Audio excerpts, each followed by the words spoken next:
Okay, cool. So what I was saying was that um, when you do telesales, it's a total different approach from what an in-home presentation will be like, because they can't see you, they can't like feel you, they can't touch what you got going on. They don't have that credibility factor to see you dressed up in a nice blouse or a polo and slacks, and like they don't see that presence. They can't feel you and have that energy like most people can do, which is why it's a little bit more difficult to get social or banking or things like that. So telesales is not about necessarily what you're saying. Yes, we have a script and we have words that we're going to read from the script, but telesales is more so about how you deliver the information to people and why. More importantly, why, right? So how am I going to say this and why am I saying it like that? Why am I, the questions I ask, why am I asking these questions? If you guys can understand the why behind the things you're doing, that's when it really starts to click for you guys. So, myself and Dayton used to work with me as well. We did a company which was pure telesales 5 years ago, where we would just sit there on the phones and we were selling health insurance, but we are just making thousands and thousands and thousands of calls, and we had to get banking and social, all these things on the phone. It was normal. We had no problems with it. And I just kind of had to get back to where I was mentally with that approach to what we're doing now. And it clicked and it worked. Scott, yes, sir. I will post those in a second for you. I'm going to pull them up and share the screen. That way you guys can see those as well. But when you guys do these telesales, the first thing you have to understand is you don't have the luxury of sitting down having an hour conversation with someone like you're at their house. The time goes by fast like that. When you're on telesales, it's got to be a 10-minute call. You got to be moving on, right? You can't. These people don't have an attention span to be on the phone with you talking about life insurance for that long. You just can't do it. Okay, so you got to make your calls and the things that you're doing really quick and try to put yourselves in their shoes. If you were the one on the other end, what would you want it to be like? Well, you would probably want them to get straight to the point. You would probably want them to give you the numbers that you're asking for, be honest with you and tell you exactly if it will solve your problem or not. And if it does, you'll buy it. If it doesn't, you won't buy it, right? So let's look at kind of the script and the approach with this. You guys, first off, to do this effectively, like to be quick and make things happen and not be all over the place, you need to have a proper setup for one. Like your desktop, your laptop should be set up properly. So what is this? Sorry. Anyways, what I was saying, guys, your desktop should be properly set up. And what it should be set up as is all of your different quoting tools. So FFL quote, that should be set up and linked where you can just simply click on something and go straight to it. If it's not bookmarked on your laptop, it's going to take you a lot more time to try to type it in and get to it and all this other stuff. You guys should have all of your writing agent numbers, either like write it on a little note card and tape it to your laptop corner or something. On my phone, for mine, I have all of mine just like this here. So I have all of my carriers in my little notes tab. That way, when I go to log in, or even if I'm calling a carrier, like I don't have to be like, oh, I don't know my agent number. I don't know. It's all right here. So when I go to log into things, I have all of my numbers that I need.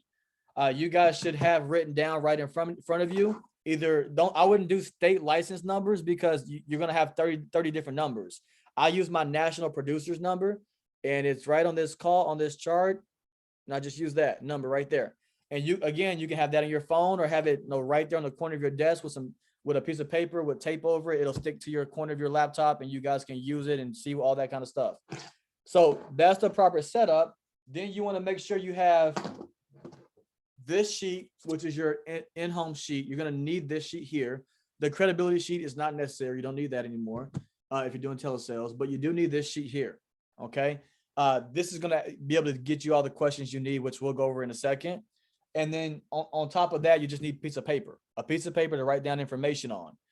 When you're doing applications and whatnot, before we get into the sales approach and how we go about this, when you're doing applications and doing all this stuff, as you collect their information, write it down. Because if you have to pivot to a different carrier and you just ask them for the social on Aetna, and then you move over to Americo and you have to get the social and you go back and look at Aetna, well, it's all starred out and you only can see the last four. And now you have to say, okay, what's your social security number again? And they're like, I just gave you that, and you just like apply for a plan for me, and why would I need to give it to you again? Well, unfortunately, you got declined. Okay, I gotta go. I gotta talk to somebody else. Bye. Don't do that. So what you should be doing is writing down their social, writing down their routing and account number, writing it down on a piece of paper, writing down their birth date, writing down what health conditions they have, writing down who they bank with, writing down all that stuff. Most applications will save all that extra stuff, but the main things you must write down that you don't lose is going to be social, email. Well, email is always going to be there, but you need to write down social, and you do need to write down the banking information or debit card information. Those two pieces of information, you have to keep those with you, because if you have to pivot, you're not going to be able to access it again. Aetna, you cannot. AIG, you cannot. And many others, you cannot access it again. With Americo, luckily, if you do an Americo app and they get declined, it still lets you look at whatever you typed in. You can grab that information, but not all carriers let you do that. So again, write down the information. Don't be unprofessional. Don't ask for the information multiple times. It makes people feel uncomfortable. It makes the process longer. It's not their business if they get declined. When someone gets declined for a program and it says, unfortunately, no, they don't qualify for Americo. Your job is not to tell someone, hey, sorry, we can't get you onto this one. Hey, sorry. Well, then they're going to say, well, I'm going to keep shopping around. I'm going to call somebody else because I'm healthy. Well, I want to know what it is that made me get declined, because I don't have anything going on. And they don't want to work with you anymore. It's not their business if they get declined. It's none of their business. What you're supposed to be doing is seeing if they get approved. If they get declined, the pivot, the way you smoothly go into a different one is you simply pull up a different application. You look at how much that whole life plan was. You go to another carrier. You type in the quote. You make it very, very close to what it is, and you have a little finesse. If the quote comes in cheaper, you can give them more coverage and say, oh, you know what?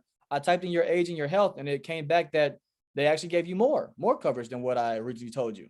Well, now that's a easier way to get someone to move forward with you. Or let's say that it was more expensive, but maybe by $5 originally, your original price was $5 or $10 cheaper than what you told them. Okay, well, okay, I typed it in. Now, unfortunately, well, the good thing is that you didn't get declined. That's a good thing, Mary. The unfortunate thing is they gave you, when I typed your age and your health in, it came back that's going to be a little bit more expensive. It's only $5, so about $1 a week. Not really a big deal. So we'll go ahead and get you set up with this one. That's a different way to deliver it. I didn't say, hey, you got declined over here, so I had to switch you. I said, hey, I put your information in with your health. It came back that, they're actually going to give you more coverage for less, or they're going to give you the same coverage, but it's going to be an extra $10. That's how you deliver the information to someone. How are you saying things to people? That's what makes them want to move forward with you or not. It's not their business if they get declined. It's your job to find one that gets them approved. Okay, so we have our setup. We know what we need to do these presentations with. Now let's talk about the two things that we can do. We can do live transfers and we can do telesales. What you need to be doing is telesales, and you need to supplement that with live transfers. If you're doing live transfers, what that is, guys, it is exactly what telesales is. So what live transfers are, there are people, let's say that you guys all work for my call center, and I give you guys $10 an hour, and you all work for my call center. And what I do is I go on the CRM and I buy 1,000 leads for $1 each, 3-month-old leads, 1,000 mailers. I buy them all up myself, and I say, all you guys divide these leads up, and I want all you guys to sit here all day long and call these people. And when someone answers, I want you to route them over to somebody else. That's what a live transfer is. A live transfer is not someone else calling into you. There's a few different live transfer options that have that, but you very rarely have that happen. Most of the time it's someone saying, hey, so-and-so, I've got Beverly on the line. Are you ready to connect? And you say yes. Well, they're connecting you because the person that just called you, they're the ones that called Beverly. They're the ones that called Beverly, got her on the phone, and talked her into talking about life insurance. And now that same 50-cent lead that they bought, they're going to sell it to you for $60. And now the only benefit to you is that this person is already on the phone and ready to talk about life insurance. That is the only benefit to you for doing live transfer. There's no other benefits to you. So all you're doing is saving your time to do live transfers. If you want to sit there and do live transfers, that's fine. You save your time. If you don't have a bank account for live transfers, don't do it. If you have a lead flow of 500 bucks spend, if you sit there and do live transfer, you get 60 of them. you're out of business in 10 calls. That's dumb. All because you thought it was easier and it's not. Okay. So buy leads, because a live transfer is simply you picking the phone up and calling someone and asking them to buy life insurance. That is the live transfer. Okay. So that's how it works. Now, the live transfer approach is slightly different. We'll go over that with the script in 2 minutes. Let's talk about telesales. Telesales is simply you buying leads, calling the lead and telling them, hey, we're doing everything virtually. Takes about 10 minutes and we go through it on the phone. That's it. You're doing the same thing that the person did for the live transfer that made you pay $60 for it. But instead, you got it for $3. Big difference. Big difference. When you're trying to grow a business, keep your expenses low and make a lot of money. Really big difference. Because if you buy right now, there's a 50% off discount code for 3-month-old leads. If you buy 100 leads, you're buying them for $150. You're getting 100 leads to call for $150. There's no way in hell you guys can't call 150 people, 100 people, and get 2 people to buy insurance from you. And that makes you $2,000 and you spent $150. The only thing that happens is people don't want to call because they don't want to work. So if you're someone that's got on this live transfer train and you're doing it, congratulations. But if you're sitting there waiting for a live transfer to come in all day and you've only done 2 sales calls, you're not going to make money here. You're not going to be successful here. So you got to buy a bunch of states to have good volume, because if you only have 1 or 2 states, 3, 4, 5 states, you're not going to have a lot of live transfers come in. I've got 30 states, which is why when I turn mine on, they usually come in pretty quickly. I've got 30 states and I have a bank account that allows me to buy live transfers as I please. Now, I started off as an agent with no money and I worked my way up by selling insurance. And then when my bank account got bigger, I was able to do other things to buy my time back. That way I can do trainings and help people while also selling, right? So you can't just jump to the end goal until you've done the work and you've done sales. And I promise you, you will feel a lot more comfortable about getting hung up on for a $2 lead than you would with a $60 lead. So make sure you're understanding the numbers here with this thing. All right. So when we look at this, I'm going to go ahead and pull up my script and show you guys what I typed up. And again, if you guys don't have it, we'll make sure it gets out to every single person. It's on the chat. I'll repost it again in case anyone missed it. Let me see here. That's the telesales outbound. And then I also have the telesales live transfer. All right. So we'll go over both of these. I don't know if you guys looked at it yet, but I think you guys probably love them because it's a 1-page script.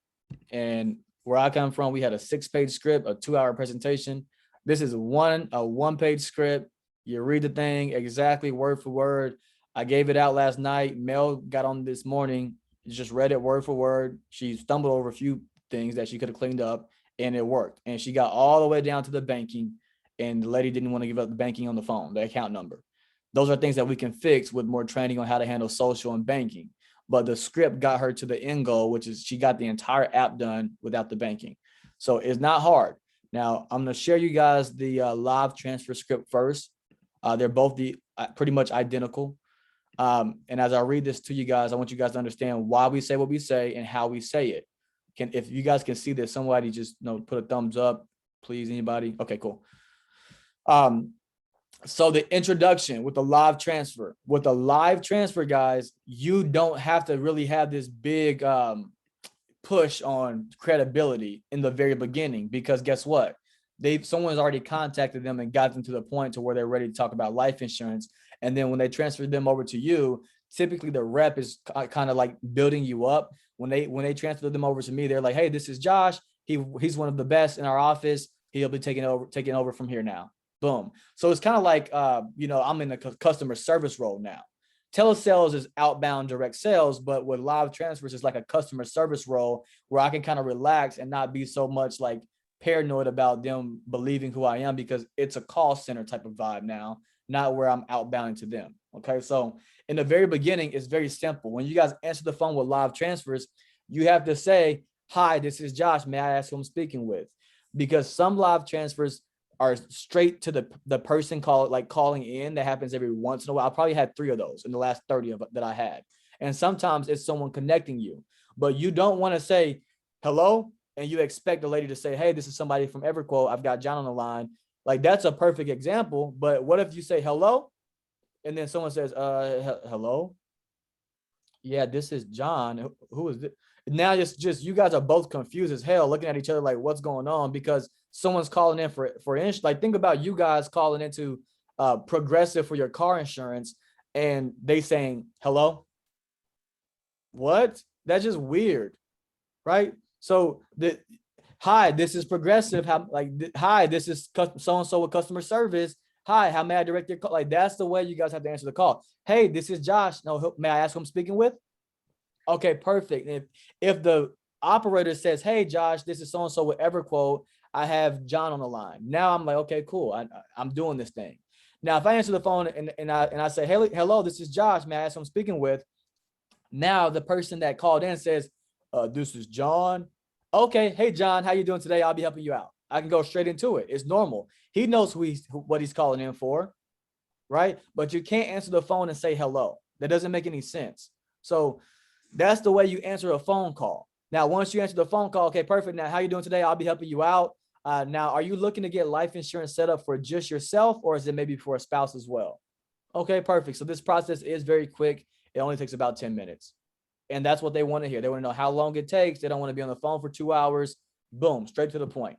Now, you have a 2-minute window to figure out if this is something that you guys want to do or not with your call. 2 minutes max with EverQuote. With other vendors, they have different things. For me, I use EverQuote. Okay. Now you have 2 minutes.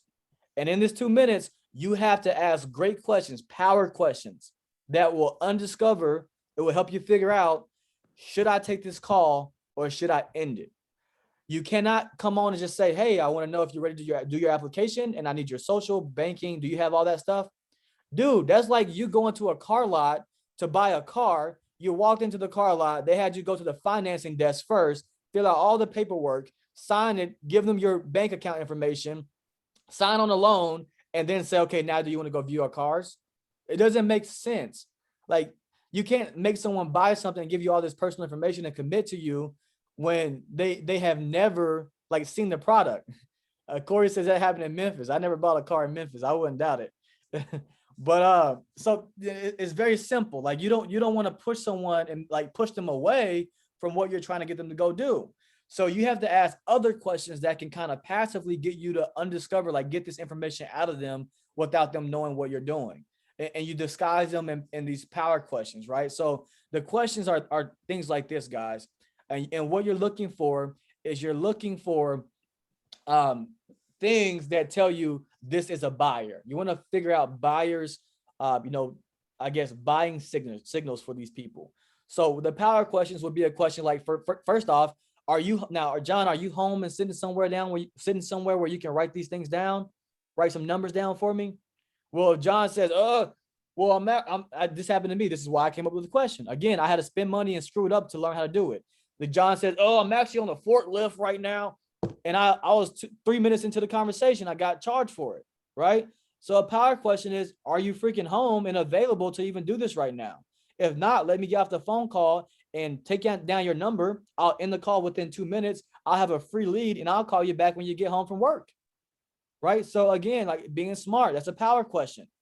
Now, the next thing I might ask you is, perfect. And then Dayton, do you have a good email that you're able to access? Because I'm going to send you over some information that you're going to have to pull up on your phone. Do you know how to do that? No, I don't have an email. Okay. Now I know that I have to sell this person Aetna probably because they can't work a dang email. And Aetna has a security question at least, right? With no email signatures. So I can't do fraud, but I've got to use something that benefits me. So now if he says that he doesn't have an email, I know I've got to go through Aetna. That's the only option I have to not do an email signature. It's the only one. I think Prosperity does voice signature and a few other options, but that would be who I'm leaning towards. Now, the next thing I'm going to ask is, and these are all just power questions, guys. There's a whole list of them. You don't have to ask every one of them, but you need to ask a combination of them to kind of gauge if you want to take the call or not. Now, I'm going to ask this person, okay, now Dayton, have you been trying to get this set up for a while now? Or am I the first person you've talked to about this? Well, why am I asking this? I want to know their level of seriousness. I want to know, is this somebody who got a notebook in front of them collecting quotes? Okay. Or I want to know if I'm the first person that they talk to about it, I've got to let them know that, hey, I'm a one-stop shop. I can help them out with everything and solidify that, right? These are things that help serve me in my presentation. If this person tells me that, he's been, yeah, I've talked to a few people just shopping around right now. What do you got for me, man? And he's trying to control my conversation. Well, the next question I might ask is, okay, well, have you been getting declined for the insurance, or why have you not been able to get it set up? Is it just out of your price range? And now I can upfront figure out, well, yeah, I applied, but they keep turning me down. Okay, now I know, do I want to take this call or not? Should I take this call and spend my money on it, or should I hang up the phone and go with somebody who may be a little bit more healthy? Now, those are the things I have to ask. Okay, they might say, no, I just been shopping around looking for the best price. Okay, perfect. And now I know I can handle that shopping thing up front. And when I go into my presentation, I'll say things like, yeah, Dayton. So what I do is I'm actually going to be able to pull up all 200 insurance companies in the state of Florida. That way I can show you all of them at once. We'll shop through them all. That way we can figure out which ones might say yes, which ones might say no, and we'll look for the cheapest price for you. That way you don't have to keep doing this whole thing. I know you've probably been on about 40 different phone calls. I'll be able to pull them all up for you at once. Boom, right? These are things I want to figure out up front and handle those things, or get off the phone call so I don't get charged. Now, another question. Do you currently have an active life insurance now? Why would I ask this question? First off, I want to know if they're looking for more, or like if they're trying to save money, or are they comparing, or like what's going on. But the reality is I'm going to use this question to figure out if they do have an active life insurance policy. I'm going to figure out, do they have a valid bank account, or are they using a debit card? I want to know which carrier can I use with this person. So this is just one of the many ways I can find out about their banking. If they say, yeah, I have an active life insurance policy right now, first I'm going to say, where's it at, with who, how much are you spending on it? Are you looking to add more to it, or what's your main focus today? I'm going to ask those questions. Then I'm going to say, okay, perfect. And then are they just charging you per month out of your bank account, or is that coming from like, and I'll ask that question. Yeah, it comes straight out of my bank account. Okay, now I know they do have a bank account. Yeah, let's go, right? So again, you're asking questions to figure out what you need to know as a salesperson. I didn't say, hey, do you have a bank account? That's weird. They're gonna look at you like, dude, don't ask me about that. Why do you need to know that? But when I say, do you have insurance? You do? Okay, how much is it charging you for? $49 a month. Oh, okay. Now, is that coming out of your Social Security debit card, or is that coming out of your bank account? Oh, no, they have it come out of my Direct Express card. Okay, perfect. No worries. Now, that was the most easiest way to slide in and figure out that this person does not have a bank account. Easy. Okay, now move on. The next question is a power question here. It says, have you ever been declined for life insurance before? Yeah, I have. Okay, why? How long ago? Who'd you apply with? How much coverage were you trying to get? That lets you know, should I take this call or not? Maybe he's not healthy. Maybe I don't want to take this call. Maybe I need to use AIG and I'm a new person. I don't have AIG yet. Should I hang up? Right? So like, these are things, this is how you figure these things out. Another power question about income and banking. This is, are you working full time, or are you retired? Okay, if they say they're retired, guess what? They're probably on Social Security income. Like, guys, SSI is the typical client that we're sitting down with. They're on fixed incomes. We're not selling to multimillionaires. That's not what's happening. So when someone says they're retired, they're either retired or they're on disability. Either way, most of them are receiving the Social Security income, about 80% of the people we talk to. Now, when you sit down with these people and you say, okay, great, are you working or retired? I'm retired. Okay, cool. And now, are you receiving SSI? Yes, I am. Okay, perfect. And then do they give that to you on your bank account like most people, or are they putting that on your Direct Express card? I'm not asking them, do you have a bank account? That's weird. When I say, are they putting that onto your bank account for you each month, or are they putting that onto your Direct Express card, ma'am? Oh, no, they just put it in my Direct Express card. Okay, no problem. And again, guess what? Now I know that this person does not have a bank account. And now I know that I cannot sell Americo. I cannot sell Aetna. I cannot sell American Amicable. I have to go sell Prosperity. I have to go sell John Hancock if they can get a term, if they're young enough. I have to go sell AIG. I have 3 options. I'm limited now, right? So I don't waste my time or my money if it doesn't make sense, right? So those are the power questions. Those questions are there for you to be able to flush out the information that you need. And I'll do a full run through it, and you guys can time me. When I get on the phone with the rep, before they connect me over, it usually takes 30 seconds. And then when I start with the client, I'm already 35 seconds deep in the conversation. I still get off the phone within 1 minute to 1 minute, 37 seconds max. It takes me all of 60 seconds to ask those questions or less. Easy. You guys will watch me on here all day doing those questions. I would get every one of those questions done within 2 minutes, every time. Every time. Again, you don't have to ask every single one of them. You have to ask the appropriate ones, and you use them at your disposal, however you want, to flush out the information that you need to make a decision based on what carriers you might have, how much money you may or might not be willing to spend. So for me, guys, if I have to use AIG and spend $60 to use AIG on a direct express card, and they sign up for that, and I get paid half commission because it's a guaranteed issue program, I'm in a position financially where I'm okay with doing that, even if I have to wait a month for my payout to come because they put the date out so far. I'm okay with that. If you're a brand new agent, or if you're not know where you want to be financially, you probably would not take that phone call. You probably would end it and go to a call that you can do an Americo app on, where you can get paid in the next day, right? So you have to make smart decisions about your business that makes sense for you, where you are financially, what carriers you have, and what you should be doing. Okay, so let's move on to the script. The next thing is number 3.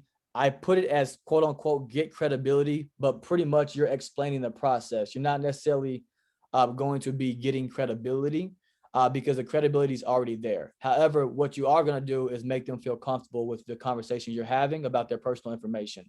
So after you've asked your power questions and you decided that you want to move forward with this call, that entire first half took you 2 minutes max. Now this next section here, get credibility / explain the process. All I'm saying every single time is word for word every time I do this. Perfect. Now, Zach, go ahead and grab that pen and paper. I want you to write down my information. Okay, so write down my name is Josh Williams. All right. My state producer number is 123456. All right. Now with that number, Zach, you can go to the Department of Insurance website and type it in to find me. I mean, I'm not that cute, so don't hold me to that. But that way you know who I am, and the state does just require me to leave that with you, right? So like when I talk to the ladies, I always make a joke, or even with the guys, I make a joke and make it fun, like whatever. I mean, you can look me up, but I'm not that pretty. Either way, the state just requires me to leave that with you, right? So, just make it yourself. Don't be a weirdo. If you don't sound good making jokes, don't make a joke, right? But just say the words. Department of Insurance website, and you can type that in to find me. That way you know who I am, John. Now, the state just requires me to leave that with you. Okay, now the way this works is very simple. Now I want to explain to them what to expect during this call. That way they're not confused or blindsided with an application or banking or any of this stuff. Now, the way this works is very simple, Dylan. I'm a licensed broker with the state of Kentucky. Now, my job is to pull up all of the options in the state of Kentucky. Again, guys, I'm a broker. My license does not say Family First Life. It does not say 5 insurance carriers that I have. It does not say AIG and Americo. My license through the state says broker. I'm going to use that to my full advantage when I'm on the phone with people. They're going to think that I represent every company on the planet with my words, the way I deliver words. I'm not going to pull up quotes for some random New York Life company or something that I don't have access to, but the way I deliver the information to them will make them feel as if I can pull up anything, but I'm going to route them where I want them to go, which is going to be a carrier that I have access to. Now, the way this works is very simple. I'm a licensed broker with the state of Florida. My job is to pull up all of the different options in the state of Florida. Now, there's about 200 of them. Everything's going to be based on your age and health. So I'm going to ask you about 5 medical questions. All I do, guys, is ask the medical questions on the little inventory sheet, the little ones at the bottom where it says, diabetes, blah, blah, blah, blah. I just ask the major stuff and I move on. So I'm going to ask you about 5 medical questions. Now, depending on how you answer those, it will give me a good idea of which companies will decline you and which one might approve you. Now, once we pull up some options for you, we're going to take a look to see which companies is offering you the best rate. And at that point, we're going to submit an application to see if we can get you approved for coverage. Because unfortunately, Dylan, we can't commit to anything today because before you can actually buy the insurance, you do have to get approved for it first. And that's what they want to hear. They don't want to hear that you're going to try to make them commit to something. They want to hear those type of things. Boom. The process is spelled out for them. They understand it. I was very clear with my words. They know what we're talking about. They know that that they can't buy or commit to anything today because you have to get approved for it first.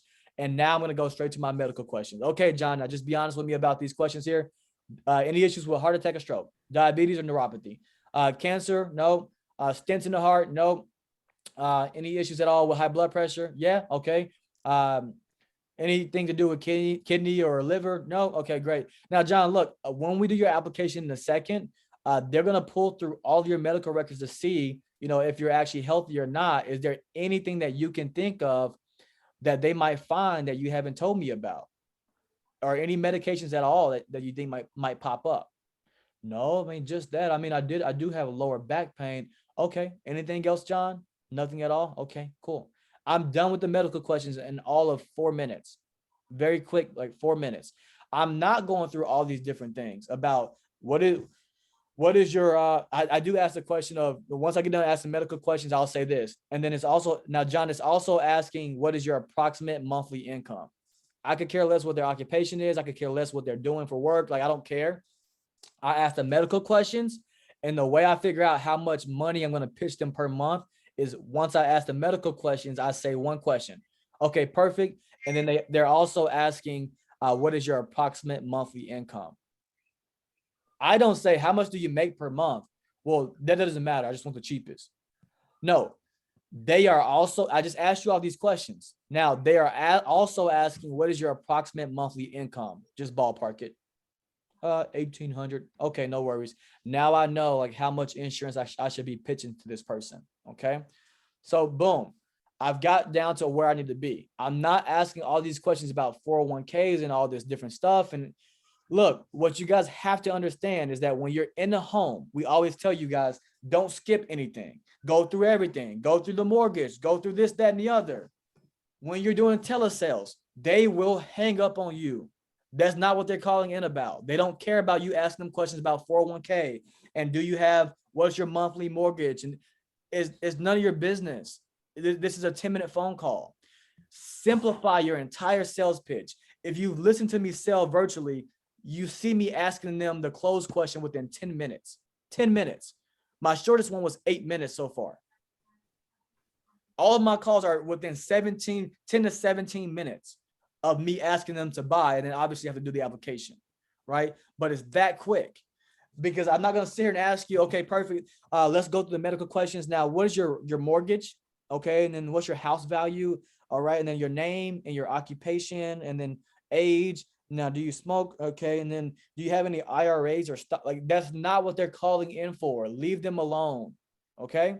So don't do that. The way you discover what you want to sell, and the way you discover any opportunities with mortgages is the next step, which is find their why. So this is it's a very simple 2-3 questions. Whoever that is, please mute. Here, I've got it. All right, cool. So whoever this is, let's see. All right, boom, there we go. So this, the next question that you guys are going to be asking is where you're going to find out the information about, what they need, which is simple 2-3 questions. So perfect. Now, Orlando, I set people up with their life insurance at least 20 to 30 times per day. And every time I talk to them, some people are just mainly focused to make sure that bare minimum, their entire funeral is taken care of. That way they're not leaving a $15,000 bill on someone else to handle their responsibility when it's not their job. And I make them sound like if you do that, you're crap, right? That's how I say that. I don't say some people do this for their funeral and final expenses. No. Some people put a request in for this to make sure that no matter what happens, if there's an emergency, that you're not leaving your responsibility of paying $15,000 for your funeral on somebody else. Now, some people are putting this request in because they have a very large loan, like their mortgage, that they want to cover and protect for their family. And sometimes some individuals just want to simply leave extra money behind to their family as well. Now, when you filled it out, what was your main concern? Well, that's just it. And sometimes when I say the first thing and I say, Well, some people want to make sure they don't screw over their family. They stop me right there and say, yep, that's it. That's all I want to do right there. I just want the bare minimum. I want to make sure that I can cover my funeral. Okay, perfect. Now, have you ever done a funeral before? Do you know how much a funeral costs? Okay, so you're gonna need at least 15,000.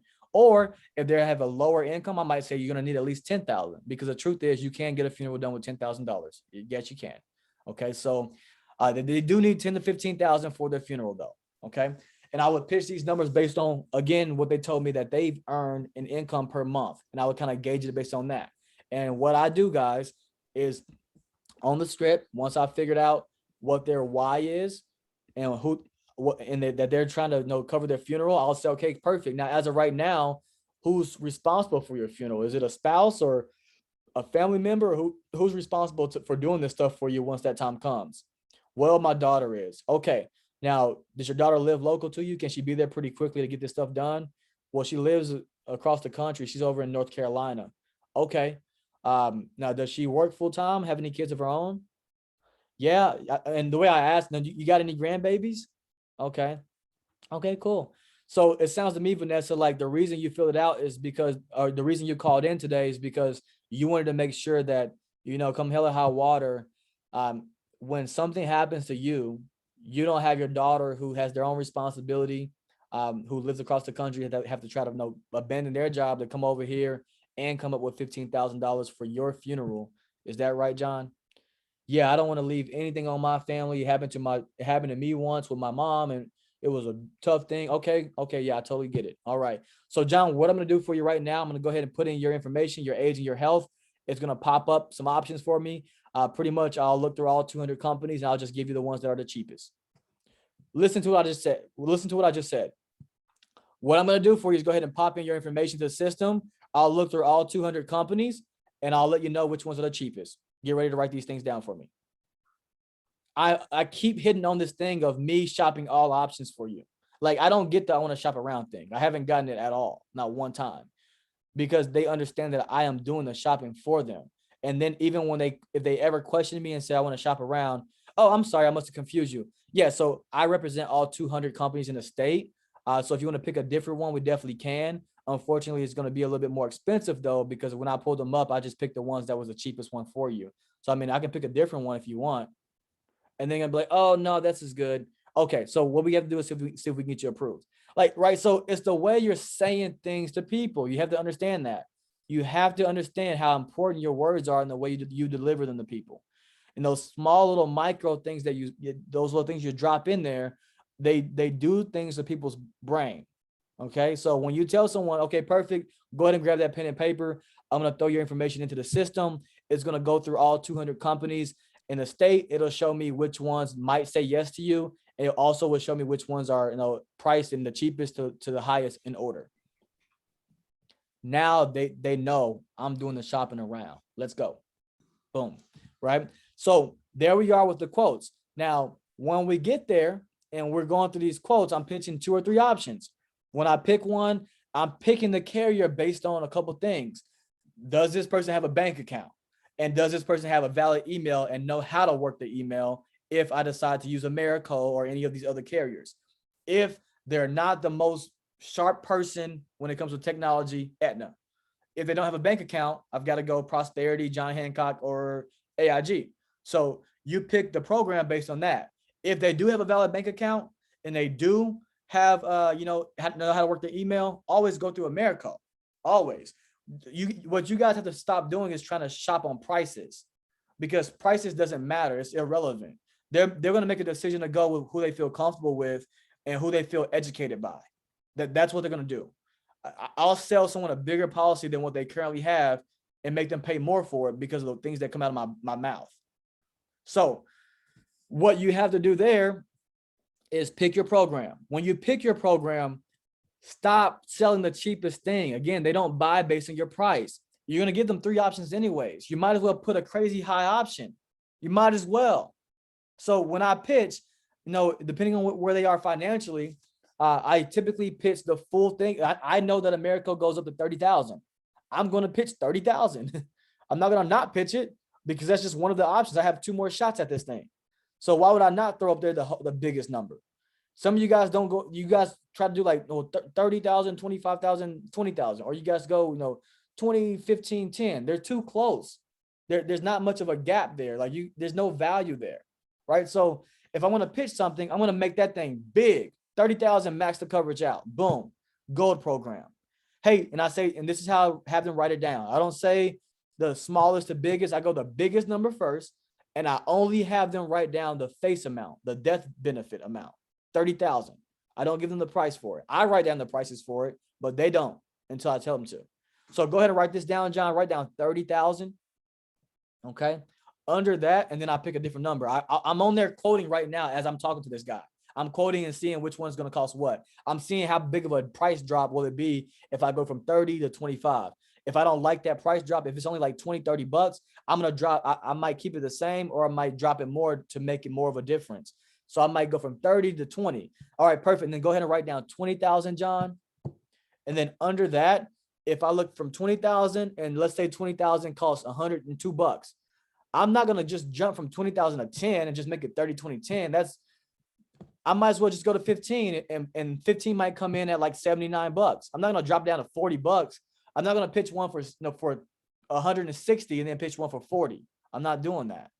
So I'm going to build value, right? So I might go 30, 20, 15, but the last two options, they're going to be maybe a $20 difference, $30 difference, maybe. The big difference is going to be from 30 to 20. Okay. So I don't even want them to buy 30. If they want to, I'm like, dude, let's go. And sometimes if you guys heard me, I talk them out of buying higher programs to buy a smaller program. But what I'll do is I'll have the numbers, the face values written down, boom. And then how I deliver the information is I'm going to say, okay, perfect. Now, before I give any prices, I build up what we're talking about. Now, John, what this is referred to what's called whole life insurance. Now I'm explaining the program. I'm educating these people on what they're about to do with their money. So 30,000, 20,000, 15,000. Now, John, what this is called whole life insurance. There's only two types of insurance you can buy: whole life and term. John, you're 78 years old. I don't think you're running. I'm sorry, that would be an accidental approach. Whole life or term. Now, John, one type is term, and people don't usually go with that because unfortunately, it's very tough to qualify for. Plus, it stops at age 75 and you're 76, so you can't get that anyways. However, even if you could, you wouldn't want it because what that is insurance that only lasts for 10 to 20 years. And guess what, John, you're 65 years old. Do you think that you're going to need the insurance more now or more so in 10 years? Well, probably 10 years. Well, guess what, John? If you live out past that 10 years, that insurance policy is going to end. And now you're going to really need the insurance, but you're not going to be able to get it because you're going to be too old to qualify for a plan, and your health issues will kick you out. And plus, even if you could qualify, it would be a crazy price. Does that make sense? Okay. So what this is whole life insurance. This is the most popular type of insurance, especially for people over the age of 50 years old. And what this is it lasts forever. So it's exactly what it sounds like. It lasts for your whole life. Okay. Now the cool thing about this one here is that when you buy this whole life insurance policy, it's kind of like a savings account. So what it does is it has that cash value for you. So every time you spend the money on this program, if there was an emergency down the road, 5 years from now, 10 years from now, something happens to you, you actually can call in and use that. It's still your money. So they save that money in an account for you with your insurance. Does that make sense? Perfect. So if something happens to you, your family gets this much money. But if something doesn't happen to you, and you want to take that money out in the future, you always can do that as well. So that's the best type of insurance, because if you're saving that money in your bank account, it's not doing anything for you. You might as well put it in your savings account for your insurance. Okay. So now those are different types, John. Again, I'm not totally sure if you can get qualified, but next to that 30,000 there, what I want you to write down is $220. Okay. So write down 220. Now, John, this one's the most expensive. That's the max amount of coverage they're going to allow you to have at your age. I don't really recommend you go with this. That's going to be plenty enough to cover your funeral and to leave a lot more behind for your wife, like you talked about. But that's more than enough, and that's going to be really, really, really, really expensive. So you can go with that if you want, but I don't recommend it. Now, this next option here is a silver option. That's going to be the one for $20,000. Now, that one there is only priced at $173. Okay, this is the one that most people go with, people who are really smart with their money, because it builds that cash value for you. It covers the funeral in its entirety. And then it also leaves additional money behind for your wife to replace your income, since she is kind of depending on you. That way she can figure out what she's going to do next and get herself up and going. So that would be the best option for sure. It's only $179 per month. And then the basic program, the starter program, this is what people that are on fixed income or people who are very tight budgets, they go with this one here. This one's the $15,000.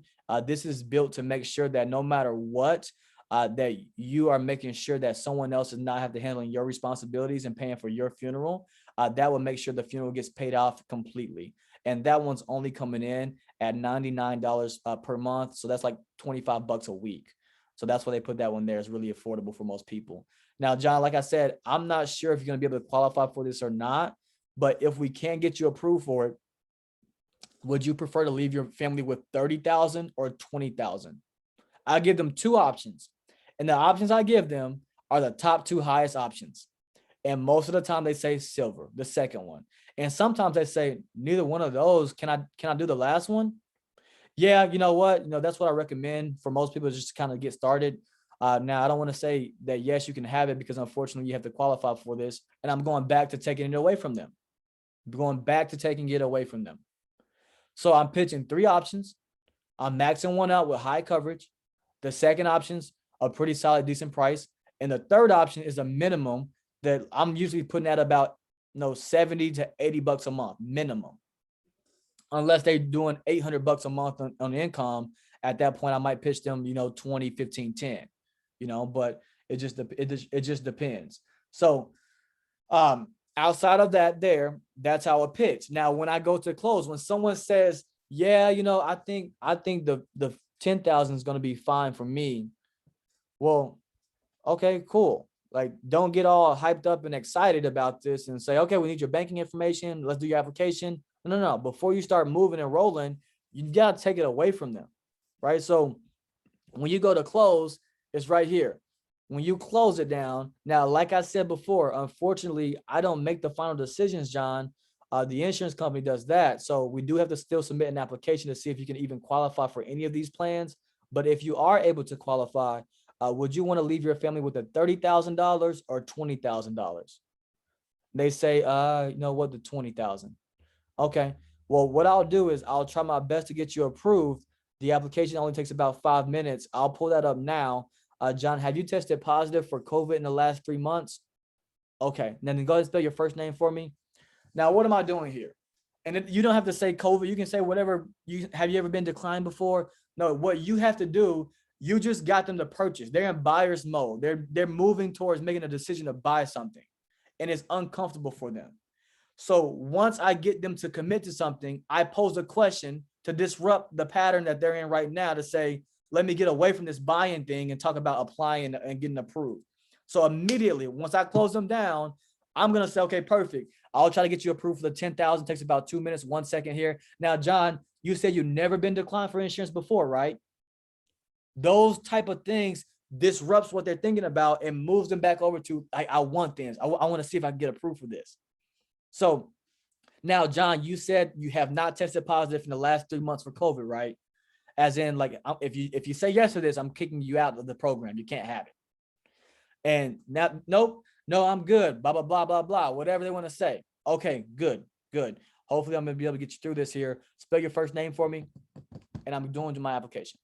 That is the sales process. That is how you do it. I do it all within 8 to 17 minutes, and I finish the presentation and I'm doing the application.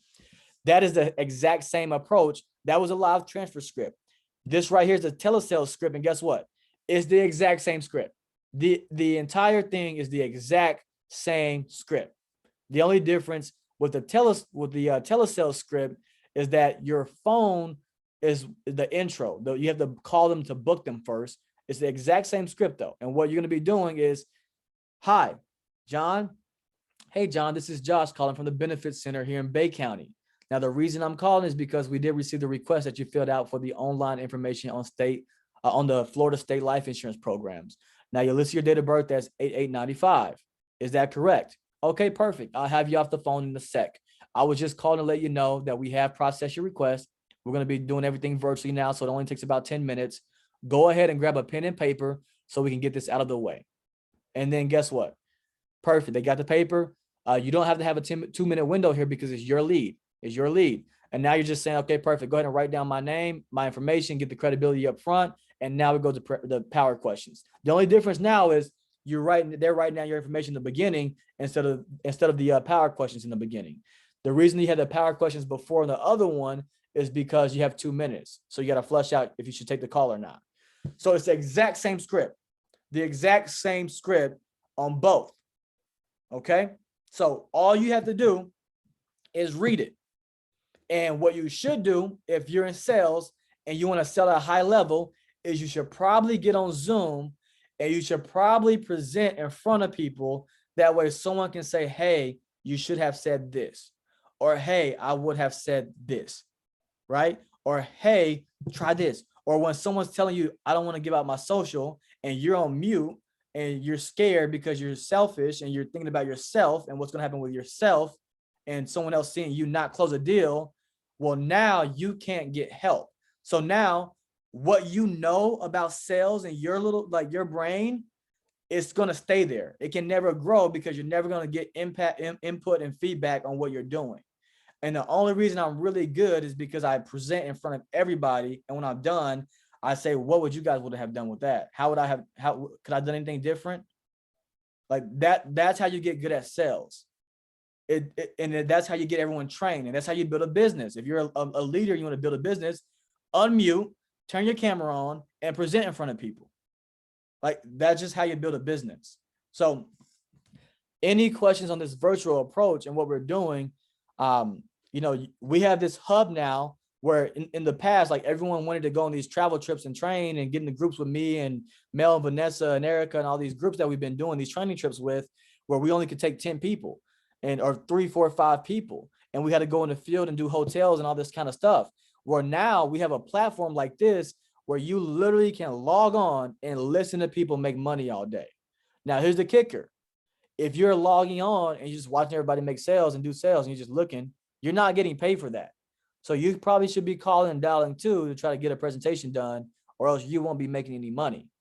So live transfers, telesales, the exact same thing. Every single day when I'm selling, I'll be on Zoom.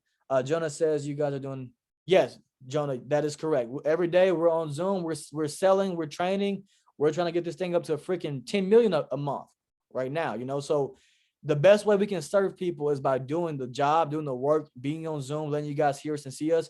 But the best way you're going to get the best training out of yourself is by doing it in front of people too, though, because then when you're like Orlando is on a call and he's getting stuck on something, I can literally type in a chat box and say, hey, Orlando, say this, and he can use that. But if Orlando's on mute all day and he's presenting to himself, I cannot serve him. I cannot help him as a leader, and he'll be stuck